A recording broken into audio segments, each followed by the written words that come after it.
अस्सलाम वालेकुम दोस्तों, सऊदी अरब की फटाफट ताज़ा और बड़ी खबरों में आपका स्वागत है। मैं हूं साकिब मिर्ज़ा और आप देख रहे हैं gulf life Hindi. Saudi ministry of health के स्पोकमैन डॉक्टर मोहम्मद अबाल ने कहा कि सऊदी अरब में बूस्टर डोज के लिए 2 वैक्सीन की मंजूरी दी गई है। इतवार को प्रेस कॉन्फ्रेंस में स्पोकमैन ने कहा कि बूस्टर डोज के लिए फाइजर और मॉडर्ना को मंजूरी दी गई है। इनमें से कोई एक ही तीसरी डोज के तौर पर इस्तेमाल की जाएगी। स्पोकमैन का आगे कहना था कि कोरोना से खुद को पूरी तरह बचाने के लिए बूस्टर डोज लेना बहुत ज़रूरी हो गया है। लिहाजा जिन लोगों ने वैक्सीन की दूसरी डोज लगवा ली है और 6 महीने उनको बीत चुके हैं, उनको चाहिए कि वो बूस्टर डोज लगवाए। उन्होंने कहा कि जिन देशों में बूस्टर डोज नहीं लगवा गई, इन देशों में देखने में आ रहा है कि कोरोना दोबारा से फैलने लगा है। लिहाजा सभी से रिक्वेस्ट की जाती है कि जिन लोगों ने वैक्सीन की दूसरी डोज ले ली है और 6 महीने उनको गुजर गए हैं, वो बूस्टर डोज लगवाए।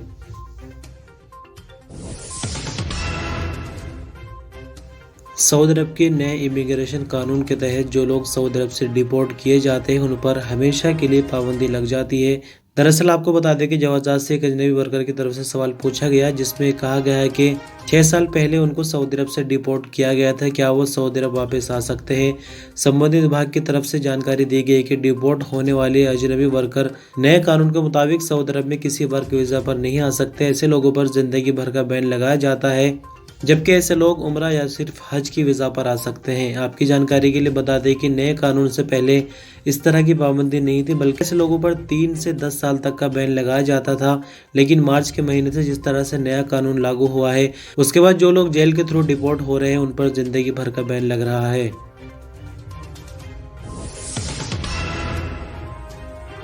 Saudi data and artificial intelligence authority यानी सदाया ने गल्फ देशों के सिटीजन और विजिटर के लिए हज उम्रा लेने के परमिट को तवक्कलना ऐप में ऐड कर दिया है। औकाज़ अखबार के मुताबिक तवक्कलना ऐप को अपडेट किया गया है। इसके तहत मस्जिद हराम में आने जाने के फीचर भी ऐड कर दिया गया है। ऐप में एक नई सुविधा भी शामिल की गई, जिसके जरिए मस्जिद हराम सीधे आने जाने के लिए बस के टिकट खरीदे जा सकते हैं। सदाया का कहना है कि तवक्कलना ऐप अपडेट होने के बाद सज्जल तिजारी का रिकॉर्ड पूछा जा सकेगा और सरकारी वर्करों की वर्किंग आईडी भी तवक्कलना ऐप में उपलब्ध होगी।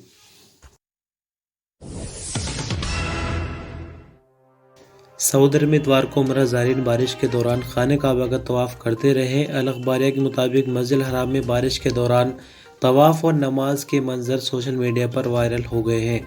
वीडियोज़ में देखा जा सकता है कि ज़ायरीन बारिश के दौरान बहुत ही सुकून के साथ दुआ और इबादत में मशगूल है। आपकी जानकारी के लिए बताते हैं कि मौसम विभाग की तरफ से भी पूर्वानुमान बताया गया था कि तबूक, मदीना मुनव्वरा, मक्का मुकर्रमा और बाहा के पहाड़ी इलाकों में तेज़ हवाओं और गरज चमक के साथ बारिश होने की पूरी उम्मीद है।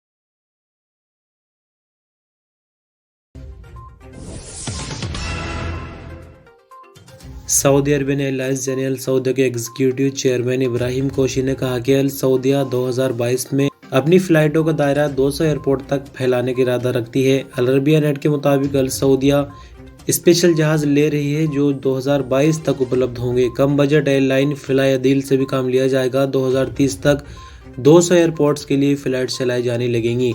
इब्राहिम कोशी ने दुबई एयर शो में उम्मीद जाहिर की कि अल सऊदिया 2030 तक वार्षिक 85 मिलियन लोगों को सफ़र कराने की पोजीशन में होगी। कोरोना से पहले अल सऊदिया से सफ़र करने वालों की वार्षिक तादाद 35 मिलियन थी। कोरोना से पहले अल सऊदिया 90 एयरपोर्ट के लिए फ्लाइट चला रही थी, जिनमें 28 डोमेस्टिक है। सऊदी मिनिस्ट्री ऑफ हेल्थ की तरफ से आई कोविड-19 की नई रिपोर्ट के मुताबिक बीते 24 घंटों के दौरान 30 नए केस रिकॉर्ड पर आए, 73 नई रिकवरी और 2 नई मौत की खबर है। टोटल एक्टिव केसेस में से क्रिटिकल मामले 52 हैं, जो कि हालत नाजुक होने की वजह से आईसीयू में। वैक्सीन की डोज की बात करें तो इस रिपोर्ट तक 4,66,51,058 कुल डोज लग चुकी है। 30 नए केस रिकॉर्ड पर आने के बाद कुल मामले 5,49,222, 73 नई रिकवरी के बाद 5,38,274 नई रिकवरी, 2 नई मौत के बाद 8,813 कुल मरने वालों की तादाद हो जाती है।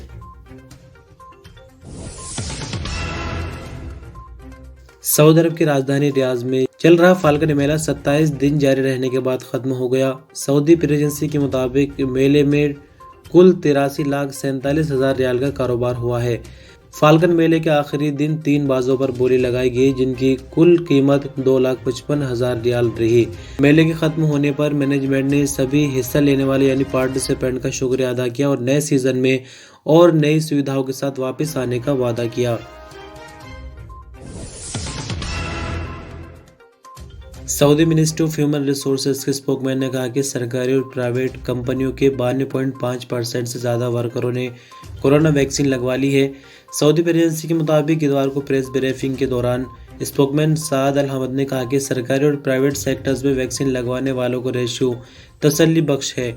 उन्होंने कहा कि सऊदी अरब में एसओपीज की बदौलत ही वायरस की नई लहर से बचना मुमकिन है। उन्होंने कहा कि कोरोना वायरस से निपटने के लिए कोरोना वैक्सीन की दोनों डोज लगवाने वालों को सरकारी विभागों में रेशियो 95.5%, जबकि प्राइवेट सेक्टर्स में 92.5% से ज़्यादा है। यमन में अरब ज्वाइंट फोर्स की इमारत के करीब कार्रवाइयाँ जारी है। पिछले 24 घंटों के दौरान सरवाह, अल बीजा और अल जौफ में हूसियों के टारगेट पर 22 हवाई हमले किए गए। सरकारी प्रेसिडेंसी एसपी के मुताबिक इतवार को स्पोकमैन की तरफ से जारी बयान में बताया गया कि टारगेटेड ऑपरेशंस के दौरान 19 फौजी गाड़ियां जबकि 80 से ज़्यादा हूसी आतंकवादी मारे गए।